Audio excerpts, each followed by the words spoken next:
Imaginez une figure historique. Un homme dont l'intelligence, la pure volonté ont suffi à faire tomber une dynastie entière. À bâtir l'un des plus grands empires de l'Inde ancienne, l'Empire Maurya. Et dont les enseignements, encore aujourd'hui, plus de 2 millénaires plus tard, ils continuent d'inspirer les leaders, les stratèges, même les entrepreneurs. C'est Chanakya dont on parle, n'est-ce pas? Exactement. Aussi connu sous les noms de Kautilya ou Vishnugupta. Exactement. 3 noms pour une même personne, souvent vu comme le père fondateur de la pensée politique et même économique en Inde. Une personnalité absolument hors norme, oui. Son influence, elle est immense, elle traverse les siècles. C'est fascinant de voir comment un seul esprit peut vraiment remodeler l'histoire. C'est ça. Et c'est justement ce qu'on va explorer aujourd'hui. On va essayer de faire une analyse assez approfondie de sa vie, de sa pensée, et puis de cet héritage qui dure. On se plonge dans l'Inde du IVe siècle avant notre ère. Une époque de grands changements, de nouvelles puissances qui émergent. Oui, une période charnière. Et Chanakya, il est au cœur de tout ça. On ne peut pas le séparer de l'ascension de Chandragupta Maurya, et donc de la fondation de l'Empire Maurya. Ah oui, cet empire. Pour bien comprendre, il faut s'imaginer un empire gigantesque pour l'époque. À son apogée, il s'étendait sur quasiment tout le sous-continent indien actuel. Du Bengale jusqu'à l'Afghanistan, quoi. C'est presque difficile à concevoir. C'était l'une des plus grandes entités politiques du monde antique, vraiment. Incroyable. Mais ce serait une erreur de le voir juste comme un conseiller politique, non? Chanakya, c'était plus complexe que ça. Ah oui, bien plus. Il faut voir l'homme dans sa totalité. C'était aussi un érudit, un professeur très respecté. À l'université de Takshashila, c'est bien ça? Exactement, Takshashila, un centre intellectuel majeur à l'époque. Et en plus de ça, c'était un philosophe, un économiste, avec des idées franchement très en avance sur son temps. Donc un mélange assez rare d'action et de réflexion. Tout à fait. Une synthèse entre le pragmatisme politique et la profondeur intellectuelle. Et cet héritage, il nous est parvenu surtout à travers 2 œuvres majeures qu'on lui attribue. Ah, les fameux textes, parlons-en, parce qu'ils sont essentiels pour comprendre sa renommée. Il y a d'abord l'Arthashastra, souvent décrit comme un manuel très détaillé sur l'art de gouverner, l'économie, la stratégie militaire. Un texte assez... dense. Oui, et très complet. Et à côté de ça, il y a la Chanakya Niti. La Niti. Plus un recueil de maximes, de conseils sur l'éthique, la conduite personnelle, une sagesse pratique pour la vie de tous les jours, si on veut. Voilà, 2 facettes de sa pensée. La richesse de ses écrits est assez bluffante. Mais peut-être pour commencer, on pourrait se pencher sur son histoire personnelle. Parce que sa vie, elle-même, c'est un peu une épopée stratégique, non? Absolument. Son parcours est en soi une leçon de détermination. Alors, les sources nous disent qu'il vient d'une famille modeste de brahmanes. La caste des prêtres, des enseignants, des érudits dans la société indienne de l'époque. Et très jeune, apparemment, il montrait déjà une intelligence hors du commun et une volonté. Une volonté de faire. C'est ça. Et cette volonté, la tradition dit qu'elle a été comme catalysée par un événement bien précis, un affront. Ah, la fameuse anecdote, l'humiliation par le roi Dhanananda. C'est ça, le dernier roi de la dynastie Nanda, une dynastie puissante, mais aussi réputée pour sa corruption, son arrogance. Et cet affront public, ça aurait été le déclic. Chanakya, blessé dans son orgueil, mais surtout révolté par cette gouvernance qu'il jugeait injuste, décadente. Il aurait juré de renverser cette dynastie. On imagine la scène, oui. Un érudit seul qui jure de faire tomber un empire. Ça paraît fou. Complètement.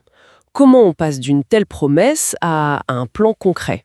C'est là qu'on voit le stratège. Chanakya, c'était pas quelqu'un qui se laissait emporter par l'émotion pure. Sa réaction, elle n'a pas été impulsive. Non. Il a analysé la situation, il a cherché les failles du pouvoir Nanda, et il a compris qu'il lui fallait un outil, un leader, quelqu'un capable de rassembler le mécontentement et de porter une nouvelle vision. Sa recherche de ce leader, c'est déjà une démarche stratégique en soi. Et c'est là qu'il trouve ce jeune homme, Chandragupta Maurya. Exactement. Un garçon au potentiel énorme, même si ses origines exactes, elles sont encore débattues par les historiens. Mais Chanakya le prend sous son aile. Il devient son mentor, son formateur politique, militaire. Il le façonne en quelque sorte. Il le prépare à devenir le conquérant, puis le souverain, et ensemble, ils vont méthodiquement construire une force capable de défier les Nanda. Ça n'a pas dû être facile. Ah non, loin de là. Renverser une dynastie pareille, ça demandait une planification minutieuse, des alliances complexes, et sans doute pas mal d'audace, de ruse aussi. Leur victoire finale et la mise en place de l'Empire Maurya, ce n'est pas juste un changement de régime, c'est vraiment la naissance d'une nouvelle ère pour l'Inde. Avec une administration plus centralisée, une influence culturelle aussi. Oui, considérable. Ce parcours est incroyable. Quelles leçons on pourrait en tirer, au-delà de l'histoire elle-même? Il y a plusieurs choses, je crois. D'abord, le pouvoir de la vision et de la détermination.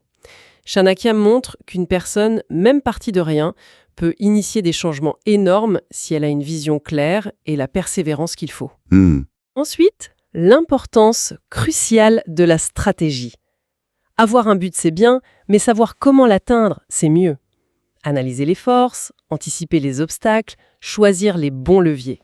Et la patience, peut-être? Oui, la patience stratégique. Il n'a pas agi sur un coup de tête après l'insulte. Il a attendu, planifié, trouvé le bon moment, le bon allié. C'est une démonstration de maîtrise de soi au service d'un grand projet. Et toute cette intelligence stratégique, cette vision du monde, on la retrouve condensée dans son œuvre majeure, l'Arthashastra. Qu'est-ce qui rend ce texte si important? Alors, l'Arthashastra, c'est vraiment un texte unique. Il a été redécouvert seulement au début du XXe siècle et ça a complètement changé notre regard sur la pensée politique et économique de l'Inde ancienne. C'est l'un des tout premiers traités au monde à aborder l'art de gouverner de façon aussi systématique, aussi détaillée. Son ampleur est... Encyclopédique, c'est ça. Oui, le mot est juste. Qu'est-ce qu'il couvre exactement? On parle souvent de politique, mais c'est vague. C'est bien plus large que ça. Le traité aborde la structure de l'État, l'administration, la collecte des impôts, bien sûr, mais aussi la gestion des ressources naturelles, mines, forêts, agriculture, le commerce intérieur et extérieur, la diplomatie, les relations internationales, les stratégies militaires. Ah oui, la guerre aussi. Énormément. Fortification des villes, logistique, techniques de combat. Et même l'espionnage, le renseignement. C'est un aspect très développé. Le droit, civil et pénal. Et jusqu'à la gestion des catastrophes naturelles ou des famines. C'est une somme incroyable sur comment construire, maintenir et faire prospérer un État. On sent une approche très pragmatique, très concrète. C'est ça le fameux pragmatisme de Chanakya? Exactement. On le considère souvent comme un précurseur de la réelle politique. Sa philosophie, c'est que le souverain doit gouverner avec lucidité, en se basant sur la réalité du pouvoir, la nature humaine, plutôt que sur des idéaux purs, moraux ou religieux. Attention, ça ne veut pas dire qu'il est immoral. Non, pas forcément qu'il prône l'immoralité, mais il dit que la première responsabilité du chef, c'est d'assurer la sécurité, la stabilité et la prospérité du royaume. Le mot artha signifie d'ailleurs richesse, prospérité, mais aussi but, objectif.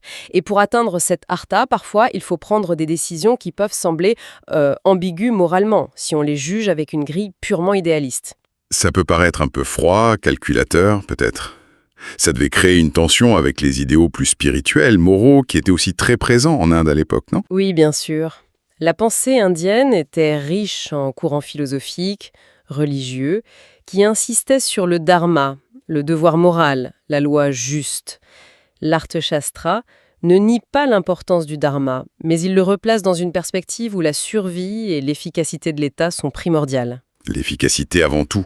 Pour Chanakya, un État faible, chaotique, ne peut garantir ni la justice, ni le bien-être des citoyens. Donc, la première vertu du roi, c'est d'être efficace. Il doit être prêt à tout. Savoir utiliser la diplomatie, il décrit les 4 moyens, sama, dana, beda, danda. Conciliation, don, division et force. C'est ça. Mais aussi savoir utiliser la force quand c'est nécessaire. Ne jamais sous-estimer un ennemi, ne jamais négliger la défense. C'est dans ce contexte qu'il dit cette phrase célèbre sur comment le roi doit être perçu. Oui, celle-là. Un roi doit être à la fois aimé et craint, mais par-dessus tout, respecté. Ça résume bien cet équilibre délicat. L'amour seul, ça peut mener au désordre. La crainte seule à la révolte. Mais le respect, fondé sur la compétence, la justice, mais aussi la capacité à maintenir l'ordre. Voilà. C'est la base la plus solide du pouvoir, selon lui. Ça donne une image assez claire de sa pensée politique. Mais il y a l'autre texte, la Chanakyaniti. Ça semble s'adresser à un public plus large. Effectivement. Si l'Arthashastra est le manuel du dirigeant, de l'administrateur, la Chanakyaniti ou Niti Shastra, c'est plus un guide de sagesse pratique pour tout le monde. C'est une collection d'aphorismes, de maximes, de proverbes. Sur quoi? La conduite personnelle. Oui, la conduite personnelle, l'éthique, les relations sociales, comment gérer les défis de la vie, quoi. Et quels sont les grands thèmes qui reviennent? Il y en a beaucoup, mais certains sont vraiment insistants. L'importance de la discipline personnelle, de la maîtrise de soi, du contrôle des sens, des émotions, ça revient tout le temps. Le contrôle de soi, d'accord. Il insiste aussi beaucoup sur le discernement dans le choix des relations. S'entourer d'amis sages, loyaux, se méfier des gens envieux, malhonnêtes ou stupides tout simplement. Hmm. Il parle énormément de la valeur de l'éducation, du savoir comme source de respect et de pouvoir personnel. Et bien sûr, comme un écho à sa propre vie, il insiste sur la persévérance, la résilience face aux difficultés. Et il y a aussi cette idée de prudence, de planification, même dans les affaires personnelles. Oui, tout à fait. Un exemple concret d'aphorisme qui montre ça, il y en a plein, mais celui-ci est très connu et très parlant. Avant de commencer un travail, demandez-vous toujours 3 choses. Pourquoi est-ce que je le fais? Quels pourraient en être les résultats? Et est-ce que je vais réussir? Ah oui, c'est direct et pratique. C'est une invitation simple mais profonde à réfléchir stratégiquement avant d'agir, applicable à tout, petit ou grand projet. Un autre conseil assez frappant, c'est sur la gestion de l'information. Ne partage jamais tes secrets avec quiconque. Cela te détruira un jour ou l'autre.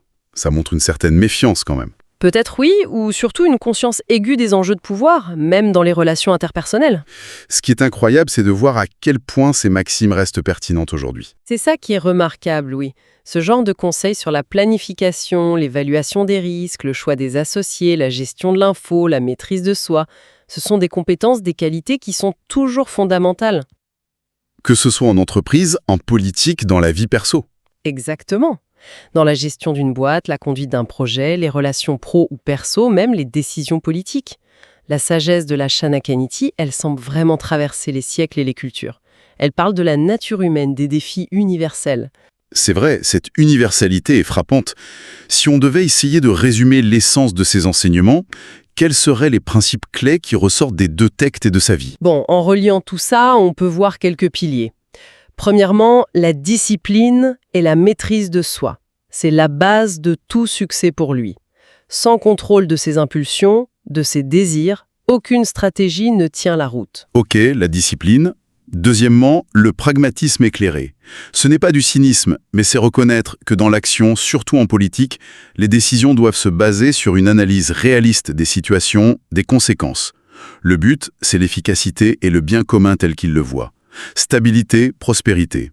Même si ça implique des choix difficiles, un réalisme exigeant, en quelque sorte. C'est ça. Troisièmement, la vision stratégique. Indispensable. Anticiper, planifier à long terme, évaluer constamment ses forces, ses faiblesses, celles des autres. Et surtout, ne jamais sous-estimer personne. C'est l'art de voir plusieurs coups à l'avance. Voir loin. Et enfin, quatrièmement, un principe qui est un peu sous-jacent à tout le reste, l'importance cruciale du savoir et de l'éducation. Pour Chanakya, la vraie puissance, ce n'est ni la force brute, ni l'argent.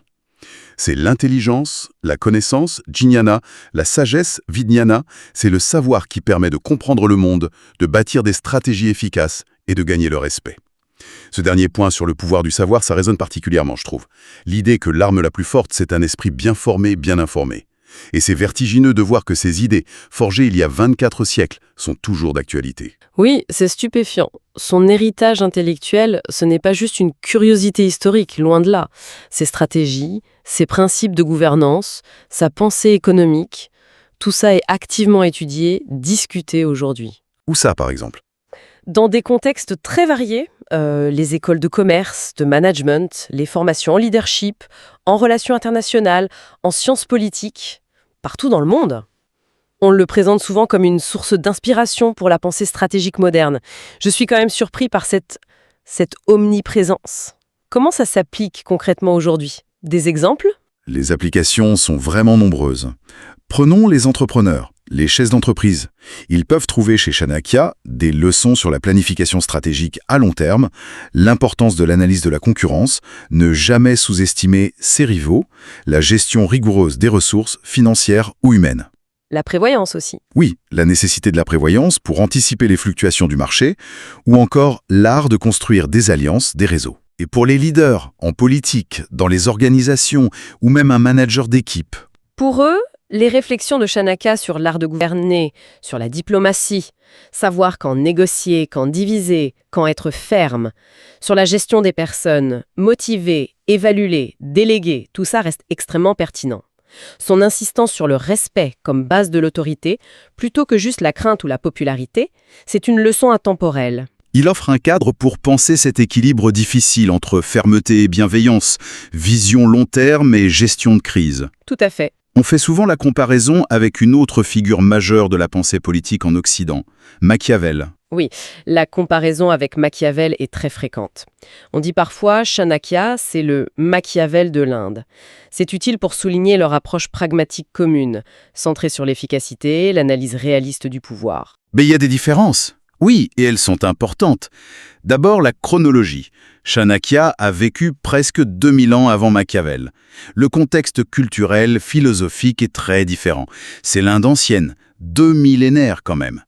Ensuite, l'Arthashastra, c'est un traité beaucoup plus complet, plus systématique que le prince. Il couvre tous les aspects de l'État, pas seulement le pouvoir du prince. Enfin, même si les deux sont pragmatiques, on pourrait dire que Chanakya, tout en étant réaliste, reste peut-être plus ancré dans une vision où l'ordre social, l'Artha, sont des buts légitimes en soi. Alors que Machiavel se concentre davantage sur comment prendre et garder le pouvoir pour le pouvoir lui-même. C'est une nuance, mais elle compte. Cette mise en perspective est très éclairante. Ça montre à la fois qu'il y a des constantes dans la pensée à travers les âges, mais aussi les spécificités de chaque contexte. On arrive vers la fin de notre discussion. Si on devait retenir l'essentiel sur cette figure si complexe. Ce qui me marque le plus personnellement, c'est cette longévité incroyable, cette pertinence qui ne se dément pas. Chanakya, ce n'est pas juste un personnage historique fascinant, c'est un penseur dont la vision du monde, les stratégies, la sagesse pratique, ça semble défier le temps. Sa capacité à analyser la nature humaine, les dynamiques de pouvoir, les clés de la réussite, que ce soit pour un État ou pour un individu, ça continue de nous parler, de nous offrir des outils pour réfléchir. Le message central qui ressort de son œuvre, ça pourrait être celui-là. La connaissance, la réflexion stratégique, la compréhension profonde des mécanismes du monde, ce sont les atouts les plus précieux. Le savoir, quand il est utilisé avec discipline et pragmatisme, c'est la vraie clé du pouvoir et de l'accomplissement. Dans un monde aussi complexe, souvent imprévisible que le nôtre, eh bien les enseignements de Chanakya, qu'ils viennent de l'analyse politique pointue de l'Arthashastra ou de la sagesse plus existentielle de la Niti, peuvent encore nous servir de boussole, nous offrir de la clarté, de la force et peut-être une meilleure façon de naviguer nos propres défis, une boussole intellectuelle forgée il y a des millénaires. Pour conclure, une pensée tirée des réflexions sur son héritage qui résume bien cette idée de pérennité. Les empires peuvent naître et disparaître. Les modes de pensée peuvent changer, mais la vraie sagesse, celle qui touche au fondement de la nature humaine et de la société, comme celle de Chanakya, ne meurt jamais.